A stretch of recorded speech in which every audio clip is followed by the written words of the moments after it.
think he's a good sort of adult voice, and so I'm very pleased.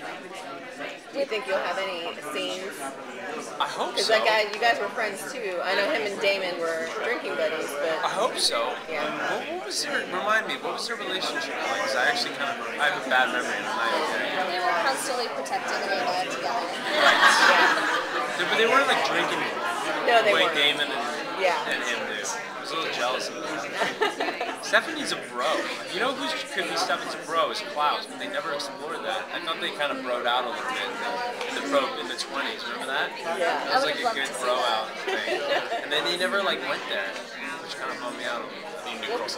Klaus always wanted you to be the Ripper again. Yeah, I like that. I think I should. I should go on the originals. Original. So, who would be your ideal guest for Stefan's Bro? For Stefan's Bro.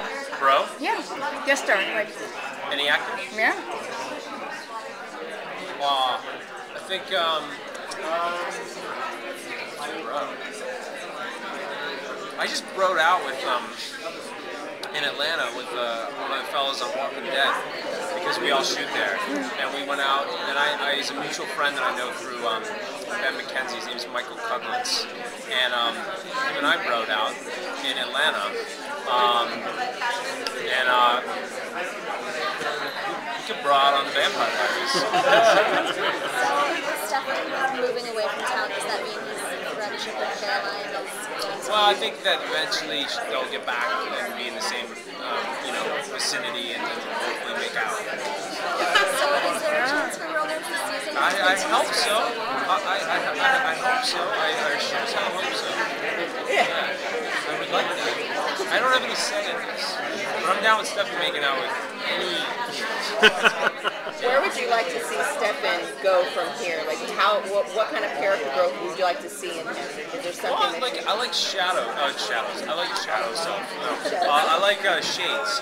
And I think that whatever it is, I think that these characters are so flawed. These vampires that they're murderers. I mean they are. So it's like I think everything he does should not be black and white in terms of heroism slash. Oh, dude, thank you. Straight whiskey, not coffee. Heroism or sort of like villainous. I think it should always be sort of in between, and I think that is a more interesting way to play a protagonist. With Enzo sticking around, we're going to see. I love Enzo. We're going to see, especially with Stefan, like change. Yeah, actually, him and Enzo have a run-in. Yeah, and I can't talk about it, but they have a little bit of a run-in. Can you talk a little bit about the continuous fascination with vampires and all this other Tell me, I'm baffled by it. and also the sex appeal of vampires? Well, I mean, it helps that they cast our whole cast is aesthetically pleasing. That's not a coincidence. That's the CW way. And I think that, but you're right. I mean, biting is sexual. It's just a sexual. Two people have to be in close vicinity, fighting each other's necks. It's just like symbolic of danger and sex. It's all it is. It's just symbolic. Thank you. Thanks, guys. Thanks, man. Yeah, appreciate it. Yeah.